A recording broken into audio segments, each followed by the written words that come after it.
The Frog Prince by Jacob and Wilhelm Grimm. One fine evening, a young princess put on her bonnet and clogs and went out to take a walk by herself in the wood. And when she came to a cool spring of water that rose in the midst of it, she sat herself down to rest a while.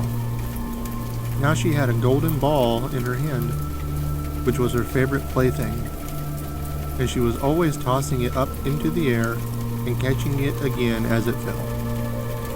After a time, she threw it up so high that she missed catching it as it fell, and the ball bounded away and rolled along upon the ground, till at last it fell down into the spring. The princess looked into the spring after her ball, but it was very deep, so deep that she could not see the bottom of it.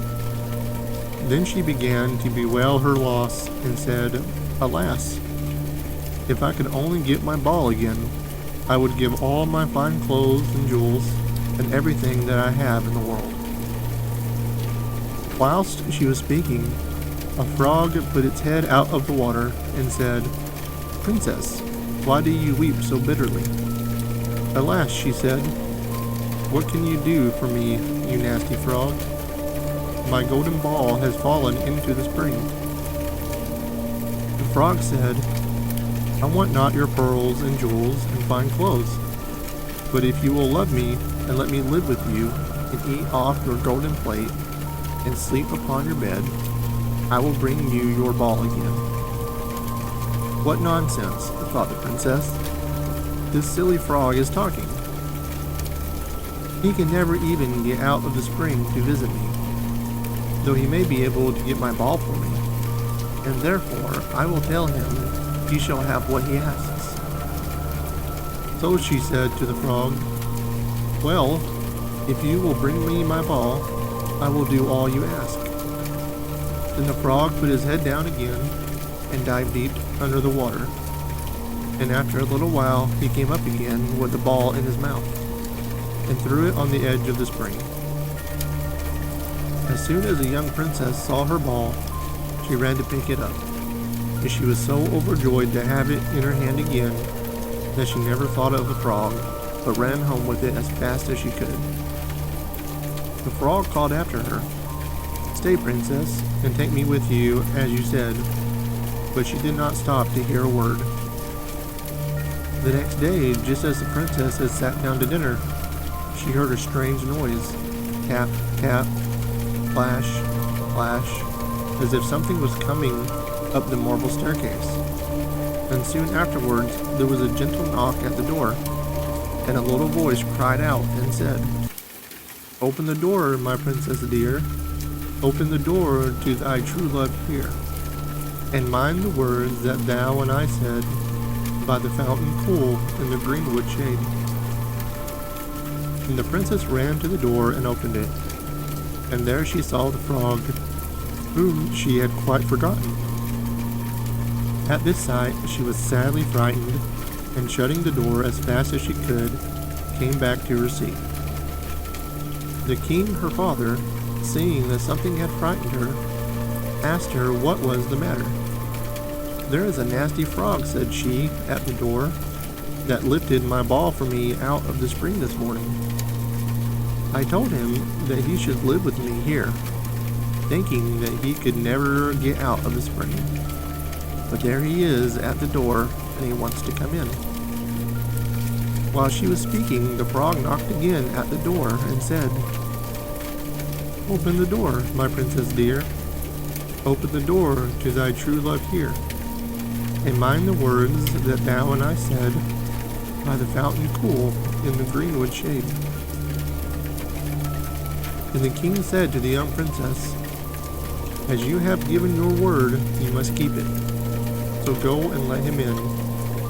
She did so, and the frog hopped into the room, and then straight on, tap, tap, flash, flash, from the bottom of the room to the top, till he came up close to the table where the princess sat. "Pray lift me upon a chair," said he to the princess, "and let me sit next to you." As soon as she had done this, the frog said, "Put your plate nearer to me, that I may eat out of it." This she did. When he had eaten as much as he could, he said, "Now I am tired. Carry me upstairs and put me into your bed." And the princess, though very unwilling, took him up in her hand and put him upon the pillow of her own bed, where he slept all night long. As soon as it was light, he jumped up, hopped downstairs, and went out of the house. "Now then," thought the princess, "at last he is gone, and I shall be troubled with him no more." But she was mistaken, for when night came again, she heard the same tapping at the door, and the frog came once more and said, "Open the door, my princess dear.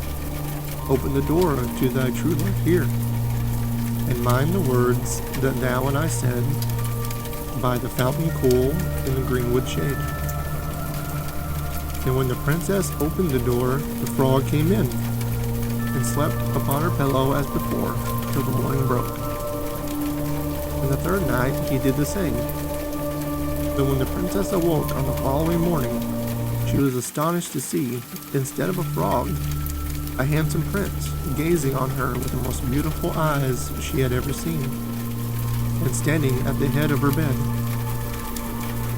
He told her that he had been enchanted by a spiteful fairy, who had changed him into a frog, and that he had been fated so to abide till some princess should take him out of the spring, and let him eat from her plate, and sleep upon her bed for 3 nights.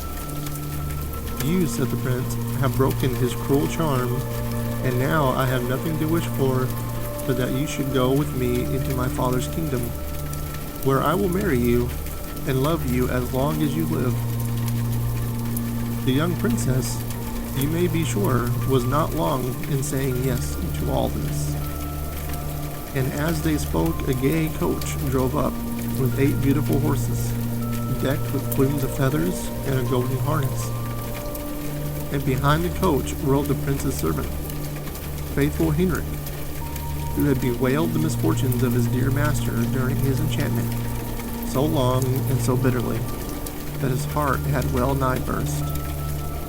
They then took leave of the king and got into the coach with 8 horses, and all set out full of joy and merriment for the prince's kingdom, which they reached safely, and there they lived happily a great many years.